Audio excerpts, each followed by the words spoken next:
This is the Station for Negotiation, podcast episode number 48. My name is Gene Killian. I've been a lawyer and professional negotiator for 40 years. Not long ago, as I'm recording this, the Secretary of Defense of the United States, Pete Hegseth, gave a speech to a bunch of admirals and generals from the U.S. military.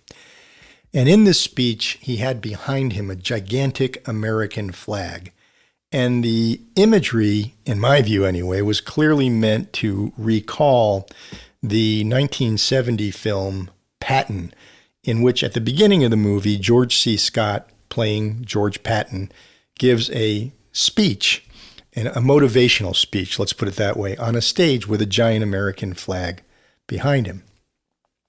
And in this speech that Pete Hegseth gave to the military officials, he said, among other things, quote, "Diversity is not our strength," close quote.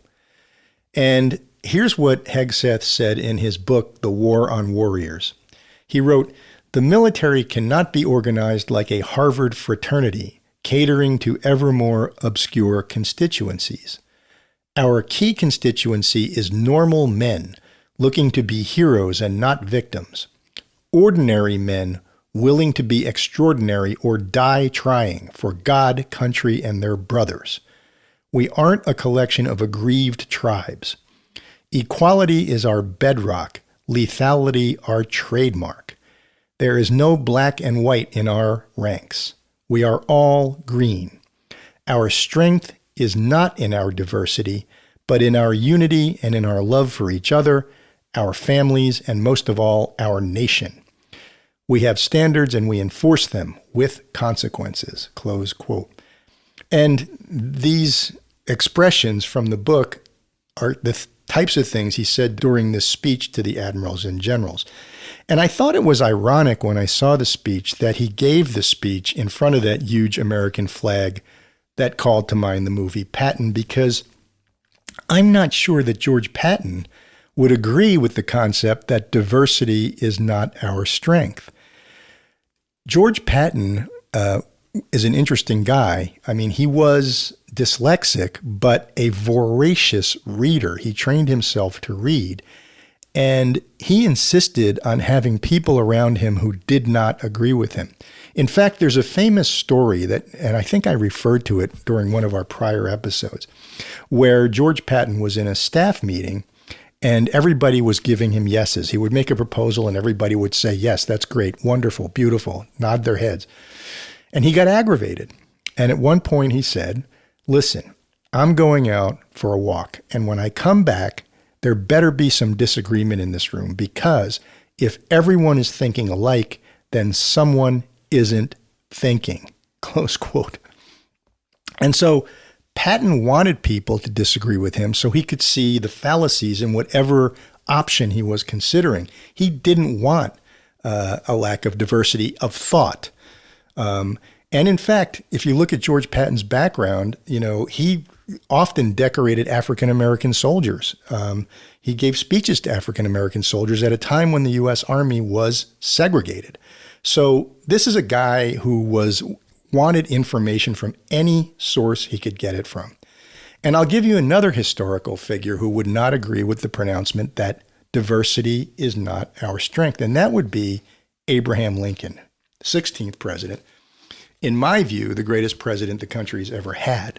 Now, I know there's been some revisionist history and there's some Confederate sympathizing lost cause historians who think that Lincoln was a tyrant. But when you look at the way he thought and the way he treated people, he was an extraordinary leader and an extraordinary human being with an extraordinary mind, a mind like a steel trap, which is amazing because he was not formally educated.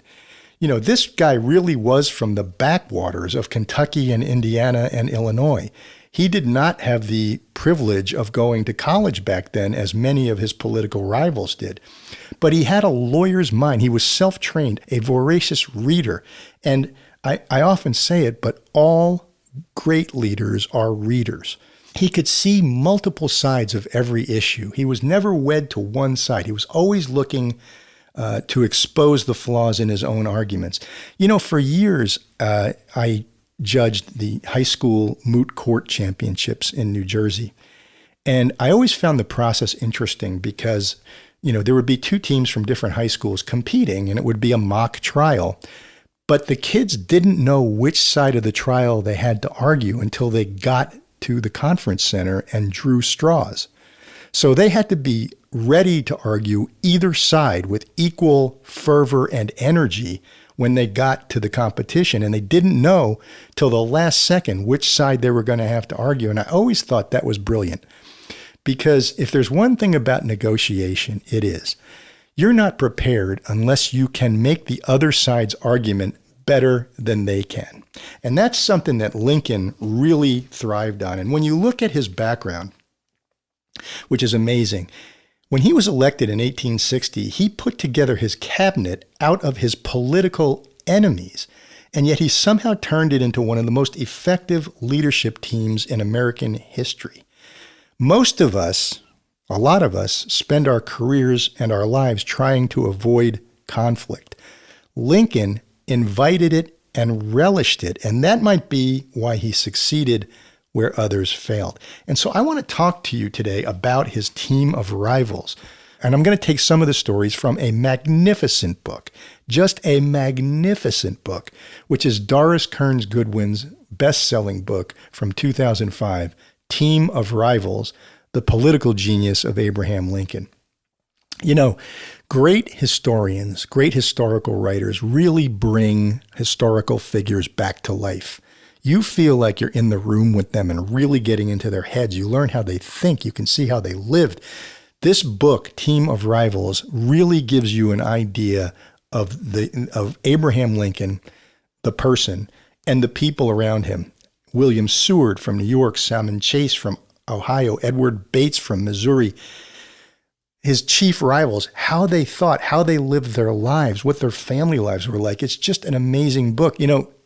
It's interesting because my wife does not like to read history generally. And I've often asked her why. It's like the greatest stuff ever. And she says to me, because it's all written by men. It's a men's perspective. It's not fun for me. But yet the two, in my view, two of the greatest books of history ever written are Team of Rivals by Doris Kearns Goodwin, which we're going to talk a little bit about, and The Guns of August by Barbara Tuchman. The Guns of August is a fabulous book. And in fact, at some point, maybe in the near future, I'm going to do an episode about it. The Guns of August is about the craziness, including the negotiations, the failed negotiations, that led up to the outbreak of the First World War in August 1914. It's just an astonishingly well-written book by one of the greatest historians of all time. So I think it's ironic that two of my favorite history books are by female historians. So I don't accept the idea that great history is written by men. Doris Kearns Goodwin and Barbara Tuchman both put that myth away a long time ago. So what's the theme of Team of Rivals? Well, as I said, when he was elected in 1860, Lincoln built and managed a cabinet filled with his political enemies. These were guys who had run against him for the Republican nomination in 1860, and they often doubted his abilities. This was a backwater lawyer who was practicing in downstate Illinois at the time that he ran for the presidency. Instead of being intimidated or made defensive by his political rivals, he brought them in. He listened to them, and he turned the rivalry among them into a source of strength. He believed that the best decisions came from hearing all sides. So as I said, he deliberately surrounded himself with strong, opinionated men who often disagreed with him. His fundamental tenet at the time, the big issue obviously, was slavery. And his idea was we need to choke off slavery. Here's what Lincoln was thinking. As much as I hate slavery and think it's a moral abomination, I'm not sure that if I were elected president, I would have the constitutional authority to get rid of it. What I want to do is choke it off by restricting it to where it already exists in the Deep South. And as America expands westward, I want those territories to be prohibited from having slavery. There were people, I think William Seward, who was his Secretary of State, had an inclination that we need to get rid. Well, I know Seward's wife had this inclination. We need to get rid of slavery right now. Forget all the niceties. So Lincoln was a little bit more measured in his approach, but he surrounded himself with people who disagreed with him. As I said, William Seward from New York. And I mentioned Salmon Chase, who would become the Secretary of the Treasury. Ohio, entirely different geographically from New York, where Seward was from. And in fact, Seward and Chase initially did not get along, and I'm going to talk about that in a minute. Another guy, Edward Bates from Missouri, who ultimately became Lincoln's Attorney General. They all had their different points of view. And I think we talked about this concept a little bit some time ago when we did an episode on DEI. And we cited studies that said that DEI programs are generally pretty worthless. They don't really accomplish much. But diversity itself is extremely important. Diversity of thought, diversity of opinion, and the more diverse backgrounds you can have on your team who bring different perspectives to the table, the better off you are. And we spent some time during that episode studying Sally Krawcheck's book, Own It, in which she made the argument, based on her experience on Wall Street, that DEI programs were largely not of much benefit. But real diversity, meaning having diverse backgrounds, people, genders, religions, different perspectives on your team is invaluable. And I agree. I couldn't agree more. You don't want everybody thinking from one perspective. So I respectfully disagree with the Secretary of Defense, who calls himself the Secretary of War, I think. I don't think a lack of diversity is a strength. I actually think it's a problem. Now, at some point, obviously, somebody has to make a decision and everybody has to fall in line.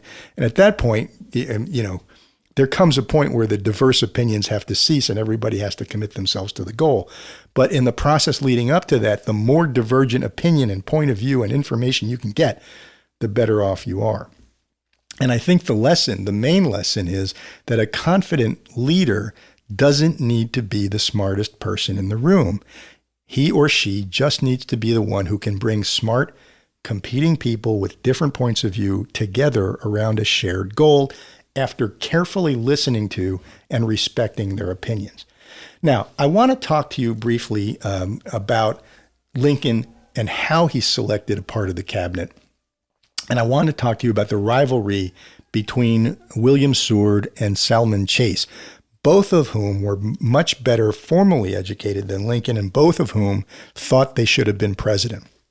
So it was a bitter pill to swallow when Lincoln got the nomination in the 1860 Republican Convention. And this little piece I'm going to read to you from Team of Rivals, you're going to hear about Montgomery Blair. One of the names I will mention is Blair. He became the Postmaster General for Lincoln, which may be a quaint thing now, but back then it was a very significant position. And Montgomery Blair was one of the people who was one of Lincoln's closest advisors for a while. And you're going to hear other names like Gideon Welles, who was Secretary of the Navy, David Cameron, and some other names you'll hear in here who were all rivals of Lincoln that Lincoln brought into his cabinet. And now I'm going to talk to you about Lincoln trying to get his cabinet put together. Let me turn to Doris Kearns Goodwin. Let's read this little snippet from the book. Quote, with hardliners Blair and Welles on board to balance Cameron and Bates, Lincoln still faced a difficult problem. He had resolved from the start to bring both Seward and Chase into his cabinet, but as the inauguration approached, each man's supporters violently opposed the appointment of the other. Quote, the struggle for cabinet portfolios waxes warmer hourly, close quote, the Evening Star reported on March 1st.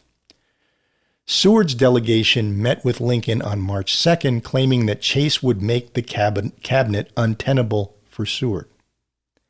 Hoping Lincoln would agree to forsake Chase, they were dismayed when instead Lincoln countered that, although he still preferred a cabinet with both men, he might consider offering state to William Dayton and giving Seward the ministry to Great Britain, period, close quote. This is brilliant, and let me explain why. It's just great negotiating. Lincoln really wants Seward to be Secretary of State, and Secretary of State is an extremely important position then as now. Secretary of State in the United States government is really the second most powerful person in the government behind the president. And so it's something that Seward really wanted if he couldn't be president. And so when the Seward men come to him and say, we can't be in this cabinet if Chase is in it, and Lincoln also really wants Chase in the cabinet, what does Lincoln do? He says, well, we can always give Seward the ambassadorship to Great Britain. We'll get somebody else to be Secretary of State. And now he's created a situation where the Seward people know that Lincoln is thinking about other options. And that scares them because they know they really want Seward in that Secretary of State position. So this was just really, really good negotiating. Back to the book. After receiving the report of his friends and beleaguered by the strength of the opposition to him, Seward sent a note to Lincoln asking to withdraw his earlier acceptance of the state portfolio. Lincoln waited 2 days to answer. Okay, let me take a step back. So here's Seward playing a little bit of brinksmanship. I know you want me, but I really can't be in it. I'd rather do something else. Why does Lincoln wait 2 days to answer? Because if he answers immediately, he's going to look desperate. He doesn't want to be desperate. He tells his secretary, John Nicolay, I can't afford to let Seward take the first trick. Meaning, if I translate that, I'm not going to let Seward play games here, but I'm going to slow this down a little. You know how I talk about sometimes slowing the process down? That's Lincoln's instinct. That's Lincoln's instinct as a trial lawyer. Let's slow this down a little bit. Let's not be in such a hurry. Let's present the case properly. Something to keep in mind in negotiations, especially when things seem a little bit desperate. Going back to the book, his gracious manner again soothed a troubled situation. In his reply to Seward's withdrawal note, he wrote, "It is the subject of a most painful solicitude with me, and I feel constrained to beg that you will countermand the withdrawal. The public interest, I think, demands that you should, and my personal feelings are deeply enlisted in the same direction." So what does he do here? He knows that Seward has his nose out of joint because he didn't get to be president, and he really thought he should be president. So Lincoln stalls a little bit, as I said, letting things marinate a little bit. And then what does he do? He comes back with flattery. He comes back with a gesture of respect. And that's really what Seward wants. Seward wants respect. He wants to be told he's the greatest ever. And that's what Lincoln gives him. Just really, really perceptive. Back to the book. Never genuinely desiring to withdraw, but hoping to pressure Lincoln to drop Chase, Seward rescinded his decision and accepted. Let me take a step away, which Lincoln knew he would. Lincoln just had to play these keys properly, and Seward was going to dance to the music, and Lincoln played it masterfully here. Back to the book. In a letter to Frances, his wife, the New Yorker portrayed his waffling reversals in the most honorable light. Quote, "The president is determined that he will have a compound cabinet, and that it shall be peaceful and even permanent. I was at one time on the point of refusing. Nay, I did refuse for a time to hazard myself in the experiment. But a distracted country appeared before me, and I withdrew from that position. I believe I can endure as much as anyone, and may be that I can endure enough to make the experiment successful. At all events, I did not dare to go home or to England and leave the country to chance," close quote. So Seward is telling his wife, I am really, really important, and I can't be sent to England or go back home. I really need to take this position. And listen, Lincoln read this situation perfectly. Back to the book. All that remained was for Lincoln to secure Chase's acceptance. He had not exchanged a single word with Chase about the appointment since his arrival in Washington. Now, without consulting the proud Ohioan, Lincoln sent Chase's nomination as Treasury Secretary to the Senate. Chase was on the Senate floor when a number of his colleagues came over to congratulate him. So what does Lincoln do here? He basically tells everybody it's a done deal, making it embarrassing for Chase to withdraw. He corners him that way. Now, I should say this is dangerous. You got to be careful about doing this. And I'll give you an example. I was involved in a business negotiation not that long ago when I was considering doing a deal. And my negotiating partner told other people who were acquaintances of both of us that the deal was done. It was just a matter of time. And that kind of annoyed me because the deal wasn't done. And telling other people that the deal was done made me have to explain things to people and tell them it's not done yet and it may not get done. And as it turned out, I turned the deal down, not because of this. And in fact, I really like the guys on the other side. So it wasn't that I didn't like them, but this kind of annoyed me. And I can't say it played no role in my decision to reject the deal. But so be careful with this technique, but I would keep it available for, judicious use. It's something you want to have in your arsenal. But so that's what Lincoln does. He puts Chase on the spot. Back to the book. Ever conscious of his own importance and overly sensitive to matters of protocol, Chase promptly called on the president to express his anger and his decision to decline the appointment. In the course of their ensuing conversation, Chase later recalled, Lincoln referred to the embarrassment my declination would occasion him. Chase promised to consider the matter further, and as Lincoln hoped, he finally yielded.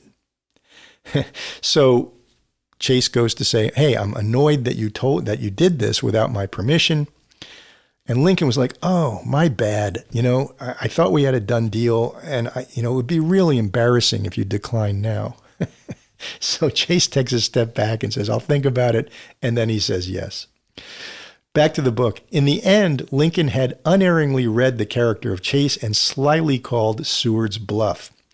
Through all the countervailing pressures, he had achieved the cabinet he wanted from the outset, a mixture of former Whigs and Democrats, Whigs being one of the political parties at the time, and Democrats, a combination of conciliators and hardliners. He would be the head of his own administration, the master of the most unusual cabinet in the history of the company. So focus on that term right there, a combination of conciliators and hardliners. We often talk about the difference between cooperative negotiators and aggressive negotiators. And Lincoln here is saying, I want both in my cabinet. I want both the people who look to make deals and the people who are not looking to make deals but are looking to apply pressure. I want to hear from both of them. It's really something that only a person supremely confident in his intellectual ability can do. If you have any insecurity about your intelligence or knowledge, you are the type of person who needs to have yes men or yes people around you. Lincoln was not that guy. Lincoln definitely didn't want that any more than George Patton did. So that's one of the examples of negotiation that we see in Team of Rivals. I want to turn to another negotiation in this book, and that deals with the potential outbreak of the Civil War in the United States in 1861, and it deals with the problem of Fort Sumter, which sits in Charleston Harbor in South Carolina. So let me kind of set the scene here. After Lincoln wins the nomination, states from the southern states secede from the Union, starting with South Carolina. They secede from the Union because they are convinced, probably correctly, I would say definitely correctly, that Lincoln wants to get rid of slavery, and they consider slavery to be absolutely fundamental to their economic survival. Now, I have my doubts about that. I think a lot of people have their doubts about that in terms of how that would have played out, because I think that most trading partners like Great Britain were eventually going to come under extreme pressure internally to stop doing business with the Confederacy because of the slavery issue and the morality involved. But people say, they argue about what causes civil war. Some of what we call the lost cause revisionists, who are people who are, I wouldn't say sympathetic to the Confederacy, but who think about the Confederacy in a different way than I do, they think that this was a battle over states' rights. That is, the ability of each state to decide what it wants to do within its own borders. And they view the states as kind of independent entities, and the idea being that they had a right to leave the Union whenever they wanted to. the Union that was constructed after the Revolutionary War in 1787, they feel that they had a right to back out of it. And then lots of people, myself included, believe that this was all about slavery, that this war was really focused on that issue. There was a huge backlash, obviously, against slavery by a lot of Christians in the country. It was mostly a Christian country, and the morality of it. And I guess when you look at it, the truth is it's really about both. It's about slavery and it's about states' rights. But the problem that I have is states' rights, are later used by certain people, white supremacists, to justify racist acts. And so that term, states' rights, in the United States, has a very tainted aura about it. Let's put it that way. But these states secede from the Union, as I said, headed by South Carolina. And now we have a problem in the spring of 1861, and Lincoln faces his first real crisis as president. And it's a test that reveals the kind of negotiator he truly was. So we have Fort Sumter, which is a small Union garrison in Charleston Harbor. It's on an island. If you go to Charleston, you can see it. It's pretty far out in the harbor. But it's running out of food. So we have this island that has Union troops on it, that's Northern troops on it, in Charleston Harbor, surrounded by, or on shore is a hostile Confederate state.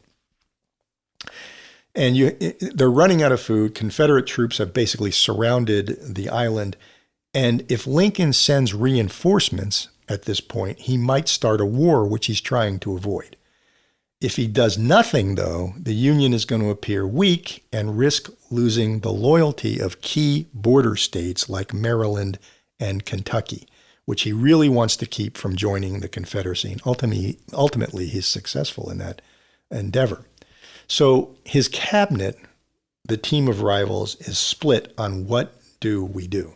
And I want to go to Team of Rivals now to pick up the debate that happens inside the cabinet about this issue. Going to the book, the cabinet gathered around a long table to discuss strategy. Lincoln seldom took his seat, pacing up and down as he spoke. After the meeting, he sent a memo to each of the members asking for a written response to the following question. Quote, assuming it would be possible to now provision Fort Sumter under all the circumstances, is it wise to attempt it? Close quote. So what Lincoln's thinking about is, can we send food and supplies to Fort Sumter, but not soldiers, without risking war breaking out? And now here's the debate as it takes place. Back to the book. Seward, who had exerted himself in the previous months trying to mollify the Union's remaining slave states, found the idea of provisioning Sumter and sending troops to South Carolina detestable. From his suite in the old State Department, a 2-story brick building containing only 32 rooms, Seward drafted his reply while his son Frederick, who had been confirmed by the Senate as Assistant Secretary of State, handled the crowds downstairs. In his lengthy reply to the president, Seward reiterated that without the conciliation measures that had solidified the Union sentiment in the South, Virginia, North Carolina, Arkansas, and the border states would have joined the Confederacy. The attempt to supply Fort Sumter with armed forces would inevitably provoke the remaining slave states to secede and launch a civil war, that, quote, most disastrous and deplorable of national calamities, close quote. Far better, Seward advised, to assume a defensive position, leaving the necessity for action in the hands of those who seek to dismember and subvert this union. In that case, we should have the spirit of the country and the approval of mankind on our side. His emphatic negative reply probably reached Lincoln within minutes, for the State Department was adjacent to the northern wing of the Treasury Department and connected by a short pathway to the White House. Let me take a step away from the book for a moment. Let's think about what Seward is saying here and how Lincoln is looking at it. You know, we sometimes talk about game theory here as it relates to negotiation, and specifically tit-for-tat theory. And just to remind you of the basics of tit-for-tat theory, you always start out cooperatively. But if the other side makes an aggressive move, you have to make an immediate proportional aggressive move. And then if they go back to being cooperative, you go back to being cooperative. And I think Lincoln is looking at this problem that way. He's thinking, these guys have taken an aggressive move. They have seceded from the Union, and they are surrounding Fort Sumter with hostile troops and telling us they're going to prevent us from reinforcing those troops or even letting supplies go to that island. And so if we assume a defensive posture, as Seward advises, that's kind of being cooperative in the face of an aggressive move. And we've talked about this in the past. That almost always fails, because if you take a cooperative or defensive posture in the face of an aggressive move, the aggressive negotiator is just going to keep pushing. Until you show some kind of resistance or pushback, they're just going to keep pushing. Because remember, one of the main philosophies or characteristics of an aggressive negotiator is they're basically bullies. And so the only way to stop a bully is to stand up to a bully. But the question that Lincoln faces here is, how do I stop the bully without starting a war? Going back to the book, Salmon Chase did not return his answer until the following day, repairing that evening to his suite at the Willard Hotel. Considering his hard-line credentials, Chase returned a surprisingly evasive and equivocal reply. Quote, "If the attempt will so inflame civil war as to involve an immediate necessity for the enlistment of armies and the expenditure of millions, I cannot advise it." Close quote. Better, he later explained, to consider the organization of actual government by the 7 seceded states as an accomplished revolution, accomplished through the complicity of the late administration, and letting that confederacy try its experiment. Still, he concluded in his answer to Lincoln, "It seems to me highly improbable that war will result. I return, therefore, an affirmative answer," close quote. By affirmative answer, he means let's try to send food and supplies into Fort Sumter and see what happens. This is a kind of a politician's answer, and you see this a lot with people in large organizations and corporate organizations, which they don't really want to take a position, so they're leaving themselves a lot of wiggle room by making you make the decision, which is fine. You're going to have to make the decision as lead negotiator eventually anyway. But I can tell you that when Salmon Chase wrote in this message, the organization of actual government by the 7 seceded states is an accomplished revolution, and that we should let the Confederacy try its experiment, that's not going to go well with Lincoln. He does not want that to happen under any possible construction. He does not want to admit that the Confederacy is in fact a separate country. He thinks if he does that, the game is up.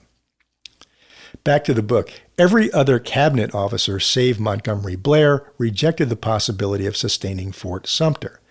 Bates argued that he was loath to do any act which may have the semblance before the world of beginning a civil war.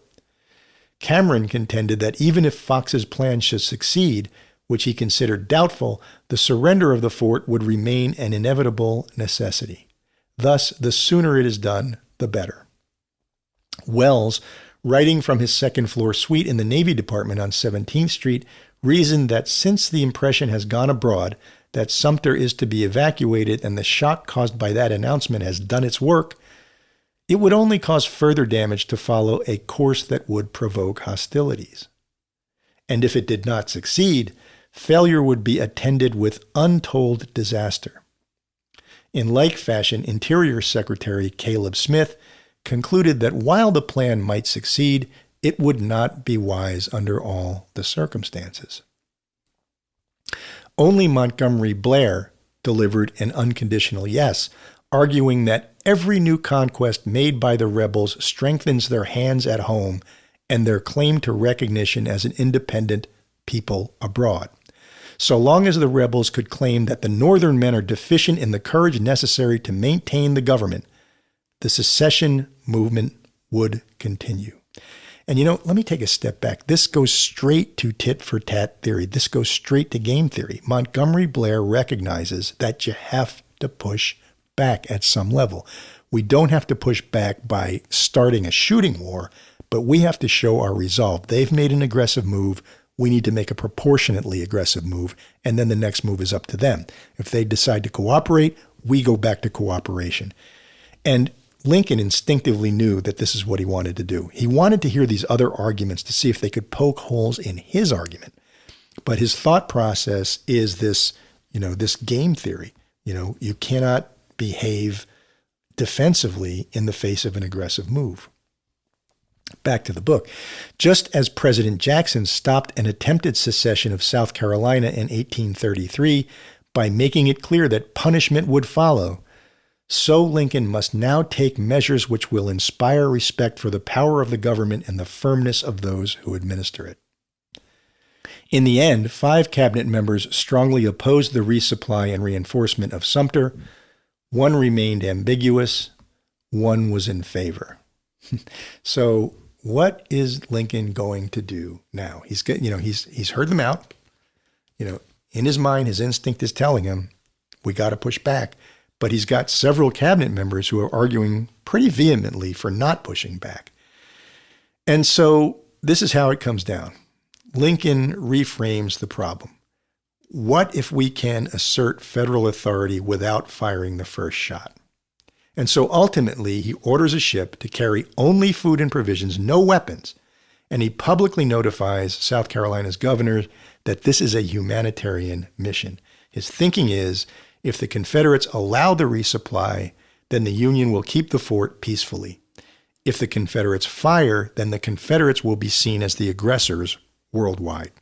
And this is pure negotiation strategy. He shifts the frame from do we fight or do we yield to who owns the consequences. If something bad happens here, who owns the consequences? So he defines the moral high ground before the other side even steps into it. Pretty amazing. Many negotiations collapse not because of substance, but because of ego. And Lincoln's calm humility was, a strategic advantage. So when you're grounded the way he was, other people can lose their balance, but you don't. Something to keep in mind. So ultimately, what he does is just that. He sends ships to resupply Sumter, and the Confederates open fire on Sumter, and that is the start of a really terrible Civil War. 600,000 people die in the Civil War, roughly 2% of the adult male population. Ultimately, in the war, the Confederacy is obviously defeated, and Lincoln doesn't live to see how this is going to play out entirely, because obviously he's assassinated in April 1865. So what ultimate lessons can we take about the team of rivals and Lincoln's approach?